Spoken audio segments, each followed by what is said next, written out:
మీ అందరికీ first of all నూతన సంవత్సర శుభాకాంక్షలు తెలియజేసుకుంటున్నా. Thank you madam.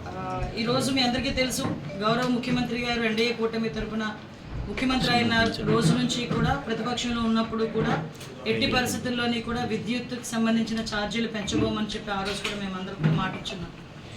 ఇంతకుముందు లాస్ట్ 19 to 24 జగన్మోహన్ రెడ్డి 19లో అతను ప్రమాణ స్వీకారం చేసిన రోజునే అటొక ముఖ్యమంత్రిని ఇటొక ముఖ్యమంత్రిని పెట్టుకొని చేతులు రెండు చాచి నేను ఎట్టి పరిస్థితుల్లోని కూడా విద్యుత్ ఛార్జీలు పెంచను అని చెప్పి మాట్లాడి 5 సంవత్సరాల్లో సుమారుగా 9 సార్లు విద్యుత్ ఛార్జీలు పెంచి దగ్గర 32,000 కోట్ల రూపాయలని ప్రజల మీద భారం వేసిన పరిస్థితి కూడా చాలామందికి తెలుసు. మీ అందరికీ తెలుసు, మీ ఇళ్లలో కూడా కరెంటు ఛార్జీలు ఏ రేంజ్లో వచ్చేవో మీ అందరికీ కూడా తెలుసు. మీరందరూ బాధపడడంతో పాటు ప్రజలందరూ కూడా బయటకు వచ్చి మేము ఎలక్షన్ క్యాన్వాసింగ్లో వెళ్ళేటప్పుడు కానీ ప్రతిపక్షంలో పోరాటాలు చేసేటప్పుడు కానీ మా అందరికీ కూడా చెప్పిన సందర్భం. దాన్ని బేస్ చేసుకునే ఆ రోజు నుంచి గౌరవ ముఖ్యమంత్రి గారు దీని మీద ప్రత్యేకమైన దృష్టి పెట్టి ఎట్టి పరిస్థితుల్లోని కూడా ఈ విద్యుత్ ఛార్జీలు తగ్గించాలని ఆ రోజు నుంచి అనుకున్నారు.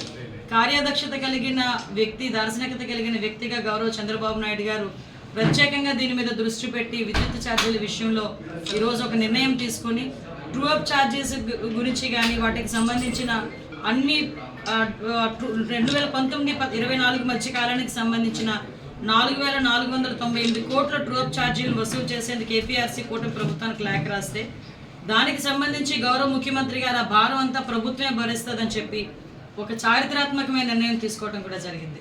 అంటే సుమారుగా ఈరోజు ట్రూ అప్ ఛార్జెస్ అన్న వాటిని కూడా ఈరోజు గవర్నమెంటే భరించి ఎక్కడా కూడా ప్రజల మీద భారం లేకుండా చూసుకున్న బాధ్యత కూడా తీసుకోవడమే కాకుండా true down first of all అమలు జరిగి ప్రతి యూనిట్కి కూడా 13 పైసలు తగ్గించింది ఈ కూటమి ప్రభుత్వం. పైగా ఈరోజు కూడా ఆ రోజు 2019లో గవర్నమెంట్ మేము అంటే జగన్మోహన్ రెడ్డి గవర్నమెంట్ వచ్చిన తర్వాత కూడా చూసుకుంటే దగ్గర అప్పటికీ కూడా మిగులు విద్యుత్ ఉన్నది.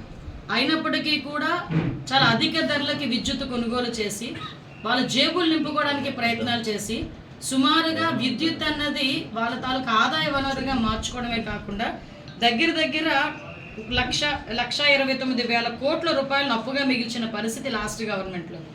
మళ్ళా తిరిగి ఈరోజు వీటి మీద ప్రత్యేకమైన దృష్టి పెట్టి గౌరవ విద్యుత్ శాఖ మంత్రి గుట్టిపాటి రవికుమార్ గారు, అదేవిధంగా గౌరవ ముఖ్యమంత్రి గారు, అదేవిధంగా గౌరవ ఉప ముఖ్యమంత్రి గారు వీళ్ళందరూ కూడా ప్రత్యేకమైన దృష్టి పెట్టడమే కాకుండా నారా లోకేష్ గారు అందరూ కూడా ప్రత్యేకమైన దృష్టి పెట్టి విద్యుత్ ఛార్జీలు ఎట్టి పరిస్థితులను పెంచబోమని మేము ఏదైతే మాట ఇచ్చామో దానికి ఈరోజు కట్టుబడి ఉండడమే కాకుండా యూనిట్ ఛార్జీలను 13 పైసలు తగ్గించిన ఘనత కూడా ఈరోజు ఎన్డీఏ కూటమి ప్రభుత్వానికి.